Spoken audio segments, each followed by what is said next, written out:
Okay, welcome to a new week of All in the Mishpacha. We got this week's Mishpacha magazine, Ron DeSantis floating on the red wave, which is emptying out by Donald Trump's neck. They're talking about wave of the future will a buoyant DeSantis power past Donald Trump. This is not what I want to talk about.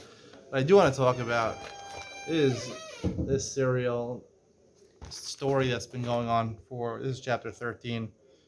Talking about what I talked about last week, the Raman Eshkol situation, young couples who are married in Raman Eshkol, how they're living. Uh, as I mentioned to other people, the only really part of Shulchan Magazine I really enjoy is the serials. Um, this is a great one. It was a great one until about a couple weeks ago where it became a little unrealistic. I found it to be the most realistic serial I've ever read, considering I know what people are like here in Israel. Um, I don't live in Ramat Eshkol, I live in Telstone, but so I can relate to these people. But it got a little out of hand when this guy Benny, the protagonist in the story, decided that he wanted to raise money to help pay his rent by asking the people from his yeshiva, that he was a second Seder Sholem Meshiv, to help pay his rent, help their father, to ask their fathers to help him pay his rent. This week, and obviously that plan fell through. It was a complete embarrassment, and he went on his bike to think it over. And in this chapter, it becomes even more unbelievable. The husband doesn't even come back the whole day. And the whole night, she goes to sleep without her husband there. They even called from the yeshiva to ask where the husband was, supposed to be there for seconds later. She says, I don't know, he's not feeling well today. And talk to them. A wife with normal communication with her husband would say to the yeshiva, he's missing. Help me find him. Unless she suffers in silence. This wife, who she admits many times in the story, she thinks she has the best marriage, the best couple in the world. Her husband brings over the guys for Shabbos meal. It's lively. They have fun. He plays his guitar. He's a with it guy, not with it enough as the boys. He's trying to become as exactly with it with the boys to find out, who's winning um, competition shows in American television. Uh, but he seems to be the most withered couple. And then there's another couple, which is not talked about so much. Really talks about the wife, the first year, the honeymooners in Ramat Eshkol, where the father-in-law is very rich and he's paying nicely for his beautiful son-in-law, um, who is going to go learn the first couple years in Ramat Eshkol. He's learning there, and the wife, even though she wanted a learning boy, the starkest learning boy in the world, the best Sug A, the best type of learning boy, and she got it obviously because she has the money. So she's a little upset that her husband is so rigid and he won't go out to Sam's Bagels for breakfast on Friday mornings, and he's learning all the time, as it's mentioned in this chapter. When he walks through the street, he's actually saying the Shakli and the Gemara to himself. He learns Shabbos afternoons. He learns Friday nights. Not the best Shana Rishona. I said we talked about this article at the Shabbos table this week. I mentioned that Isser Del Raisa, according to we learn night Seder, definitely during your Shana Rishona, and I think for all your marriage, we'll talk more about that at a different time. What happens? It's a pretty boring chapter. She's been talking about the wife looking at her clock when her husband's going to come back. It finally gets interesting at the end, where there's a knock on the door the following morning. Her husband's been missing for an entire day. And it's the husband, we have not encountered yet, the husband of this honeymooner, right? Shana Rishona, he's the one that became super stark.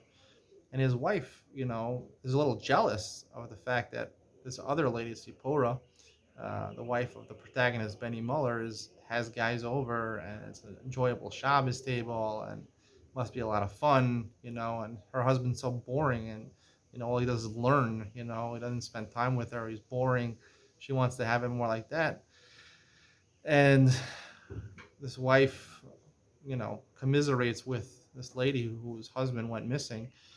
And at the end of the chapter, the husband of her name is Gitti, the newly wed woman. She said she sent her husband over, and he brings breakfast for this woman who lost her husband. I don't know what's gonna happen to her husband, but not only that, he offers to take the woman's kids to Gan. Not only that, after he's done taking the kids to Ghana, he promises to come back, and because his shver, his father-in-law, is very wealthy, he has ins with people in Eretz Israel. It's private security companies. So you can get the security company involved to try to locate this wife's husband who's gone missing, which is kind of unbelievable, hard to believe because, you know, as me being someone who was at that one point in life that star guy who nothing else in life was important to me except learning and thinking and learning when I wasn't learning. Uh, I can't. It's hard to imagine that he would actually bring the kids, someone else's kids to God and offer. And not only that, but he'd be willing to speak this other person's wife, another man's wife, during his Shana Rishona, where he's probably never spoken to a woman before he got married. He's barely married to his own wife. He's speaking to other women's wives. I think he'd probably be very uncomfortable doing this. If anyone would do it, it would probably be via his wife. He would probably relay the information to his wife to tell this other woman, you know, about the security plan to track down the husband. So it's really kind of it's getting for a story that started out so believable, and there was a tremendous feedback in Mishpacha magazine, people really enjoying these things. Last week it actually got vicious. Some of the letters to the editor. One woman, as I read in last week's episode of All in the Mishpacha, a woman wrote into Mishpacha magazine that they're portraying Ramanish families in a bad light, and it's lashon hara, and she demands, she didn't request, she demands the serial be stopped and they not talk about this anymore. If you look in letters to editor this week, nothing was mentioned about this serial. It's called Growth Curve. Nothing was mentioned about it.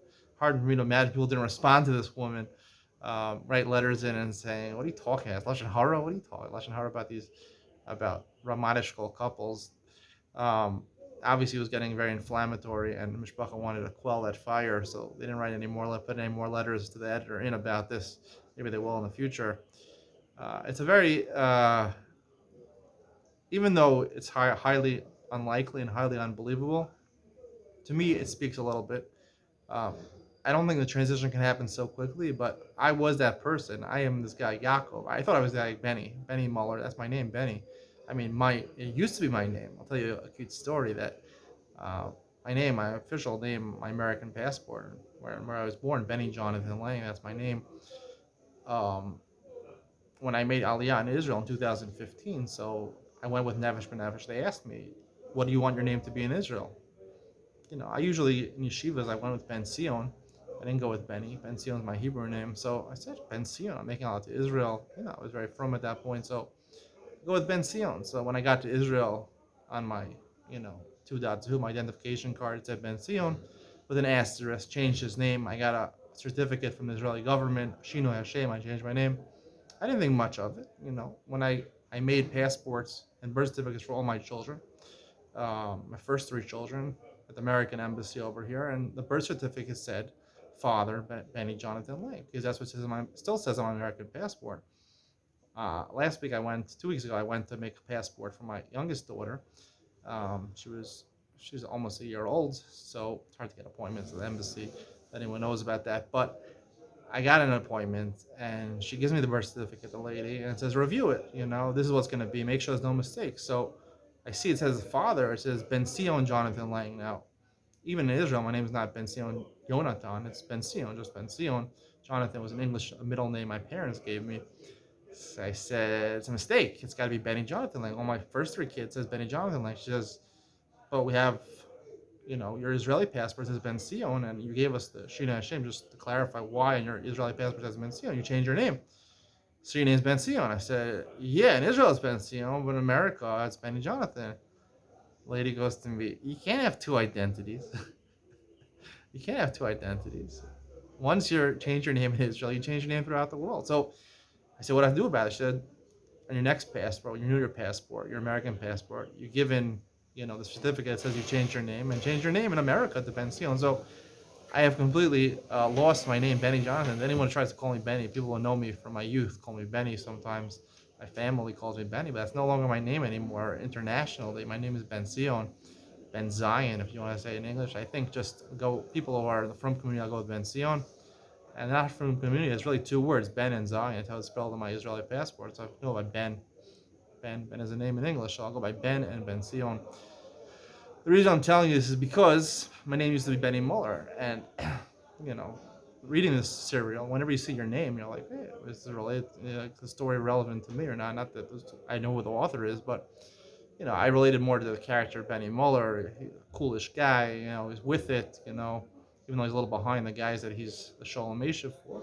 He sort of has his foot in both worlds, which I do. I give a lot of shiurim on my YouTube channel, the most shiurim any person in the world probably giving during 1 week, 40 shiurim, and yet I do other things also. I have a lot of funny videos, a lot of entertaining videos. I have a Jewish money show, which I talk about pertinent money, fun money stories, fun money questions from a Jewish perspective.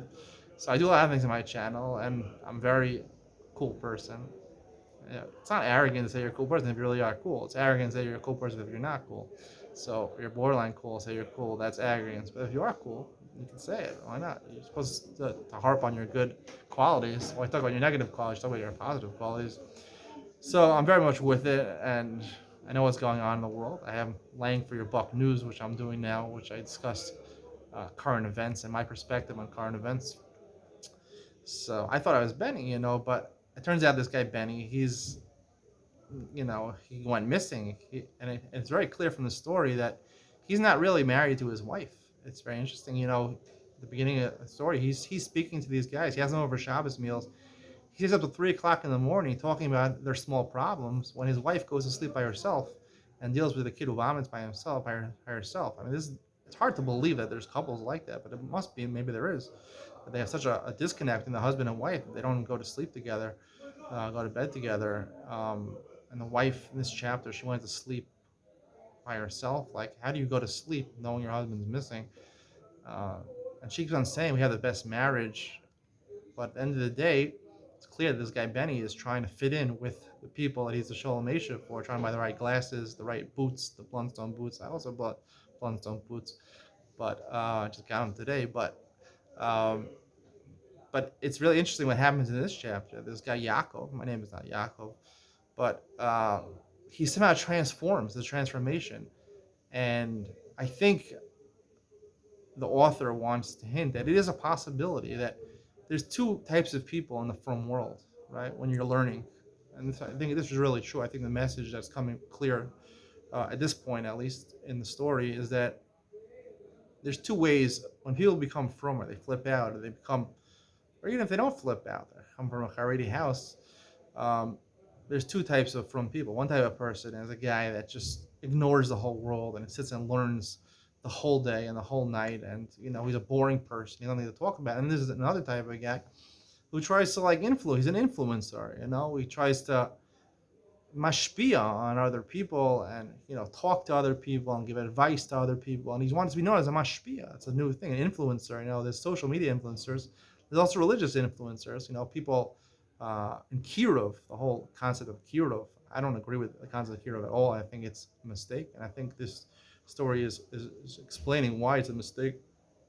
It's sort of like you want to bring people together, and people that are not so close to Judaism, you want to bring them closer. So you sort of have to be with the world so you can have what to talk to them about, because they don't know Torah, they don't know Abaya and Rava. You have to have what to talk to them about. So you try to fit in, and you go halfway. It's like mediocrity. It's like you're treating your learning with mediocrity. We had a guest on Shabbos, a family, someone from the family, my wife's family was over. He's also into talking with, he's a young guy, just got married, but he learns with younger Bachram, invites them over and tries to have hashpah on them also. And he said, I said, are you seriously learning? He said, yeah, I'm seriously learning. But at the end of the day, he's not seriously learning. He's spending a substantial amount of his time trying to influence other people. And that's mediocrity, because if you're taking it from a strictly rational perspective, and this is where I was many years ago, where I just ignored the whole world and just learned and learned and learned. Not only learned the Kiyas, but I also learned Be'iyun. I was always contemplating what the deeper meaning of the sugya. That's why I'm able to give so many Ian shiurim. So I was always contemplating that, and that's what happened. Is eventually transformed from that person to this guy Yaakov, where there comes a point after learning for so many years where you realize that you want to give over Torah, you want to teach Torah to other people, and in a personal sense, you realize there's more to the world than just the 4 cubits of the Gemara. And if you really take that seriously and you say, wow, Imein Derech Eretz in Torah, you don't know about the world, you can't understand the Torah. And I took the truth, took it to heart, really. So you really can transform as a person. You become acclimated with knowledge about the world, and you intertwine it with the Torah, which is exactly what I do on my channel. And even though it's highly unlikely that a person like this wife's husband, this first-year husband, transforms so quickly from somebody who ignores the whole world and probably is very hesitant to talk to women, especially even his wife and probably not other women, but it is possible a transformation. I mean, I'm not bragging or anything, but I am very comfortable around all women. I mean, I don't hit on other women. I don't, I'm married to my wife, but I'm just comfortable. Like, I have to live with my mother-in-law. It's always women around, her sisters and nieces that are older, and like I can just sit in the living room and talk to anybody, and I'm comfortable with anything. There's a transformation that happened in me, and that I went from this guy who was an introvert, someone who just thought about the Torah, and I was naturally born introverted, but the transformation happened in me that it eventually sprouted into me being a tremendous extrovert, being able to talk to anybody and feel comfortable with anybody and being cooler than everybody else and being the awesome guy that I am. So it is possible. I think that's what the author's alluding to, this transformation, that the correct path is, right, to take Torah seriously, to take it to the extreme, to learn as intensely as you can until you realize that, there's a time that you have to grow up and become part of the world. Now, for me, it was a little different because I didn't get married until I was 35. So by the time I got married, I was pretty my work in understanding and delving into the Torah was pretty much done. So it was an easy transformation. When you get married, you have to be more involved in the world. Just talk to your wife, and practically you're involved in the world more. So you have to know more about the world in order to make the correct decisions. So the transformation is possible. I don't know how old this guy is. Probably in his early 20s when he got married. So it's probably at the wrong time for a transformation. But I think that's what the author is saying. That surprisingly, this guy and the wife is unhappy. He's a boring guy. But don't worry. It's possible for a guy to transform. But she's decrying, the author is decrying the other type, the mediocre guy who's, thinks he's doing avodas Hashem. That's what he's doing. He's doing ratzon Hashem. I mean, Makari, other people are spending 3 o'clock in the morning talking to these Bachrim, but his wife is sleeping, going to sleep on a Friday night, and she's dealing with the vomit of her kids, and she thinks she has a good relationship with him, but there's no connection between them because he's more interested in fitting in with the guys. Yes, he might have the Bachrim over, he might make it more exciting for his wife, but in a personal relationship, he has no relationship with his wife, and he just disappears on his wife. What, responsible husband would disappear, right? And my wife, if she doesn't know where I am for more than 20 minutes, she's going to call, she's going to panic, He's letting this woman panic. She's afraid to call him. At the beginning of the chapter, she's afraid for half a day. She's not even want to call him because she doesn't want to, she wants to give him space. So there's just, they don't feel, even though, he's a cool guy, sort of cool guy, he aims to be a cool guy, with it guy, know about the world, plays the guitar, able to talk to anybody, all the Bachram at least. So you think he's a with it guy, you should have a with it relationship. Just because you're the type of guy that is a with it person and you have a lot of friends maybe, doesn't mean you have a good marriage. And that's the point over here. And especially if people are mediocre, you went halfway this way, halfway that way, halfway in Torah, halfway in that. If you go all the way in Torah, so at least you're completely invested in the Torah, and when it's time to leave that Torah world, you're able to leave entirely. But here this person is trapped. This Benny Muller, my former name, he's trapped. He's mediocre, and he's partially with the Bachar and partially with his wife, which, in a marriage you have to be all in. You have to be able to communicate with your wife entirely. I think that's the author's trying to get at, to show the discrepancy in these two marriages, that on the one hand, these honeymooners, she's jealous of the fact that there's excitement in the house, but the author is saying, wait, there can be a transformation from someone who is all in it, because he's all into something. So as long as he changes his perspective, he'll be all into the marriage.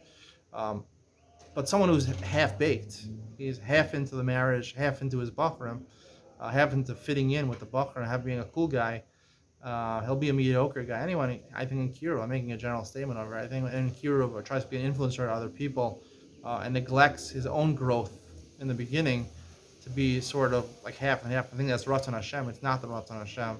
It's a mistake. You got to be serious.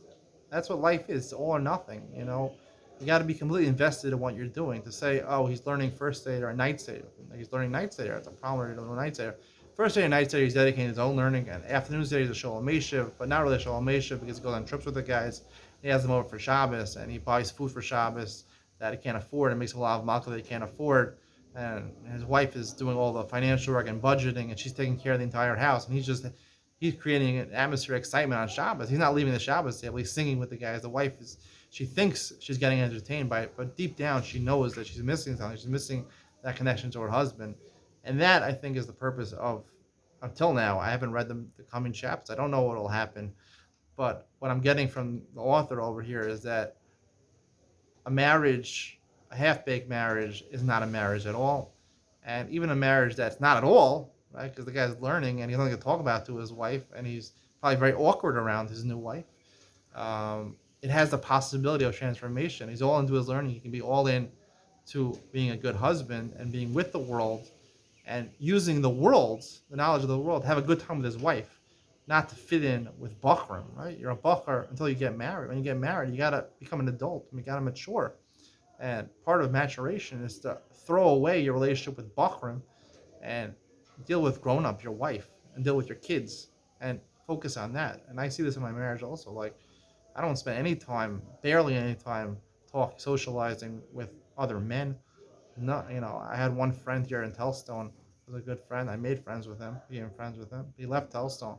Now I have no friends, but I'm not embarrassed I have no friends because I don't have no friends because I can't make friends. If I want to make friends, I can be friends with anyone here because, like I said, I'm the coolest guy. But I prioritize my marriage, spend my nights at home. We watch, I'm not going to say whatever. Yeah, whatever. I'm not going to say, we watch something kosher at night, singing competition called Abba. So spend time with my wife. And that's what it is. That's what it's all about. You have to spend time with your wife and your kids also. Kids usually get in the way with your wife, but you have to really prioritize your wife more than your kids. That's a true marriage. I was all in my learning, and now I'm all in my marriage, and I'm able to fit in my learning. I teach Torah, but it only takes part of my day, and I don't bring my work home. I spend a couple hours in the morning, a couple hours in the afternoon. Once I come home, it's over. Spend time with my wife, my kids, put my kids to sleep, and spend time with my wife during the night. So that's the way it's got to be, and that's what the author's really telling you over here. The discrepancy between marriages. Again, this has nothing to do with Ramat Eshkol. This woman from last week, I think, was a little mashugana. A lot of people were writing that it's a bad portrayal of Ramat Eshkol. There's just two marriages. It could exist anywhere. It could exist in the United States. It could exist in South Africa, Australia, Ramat Eshkol, Telstone, wherever it is. These are two approaches from people to learning. So learning all in or learning half baked. I'm going to mashpia. I'm going to learn a little bit, use my Torah to help other people. That's a mistake. That's what others telling you. Tell me what you think, what I said. I'd like to hear your response. Have a good week. Bye.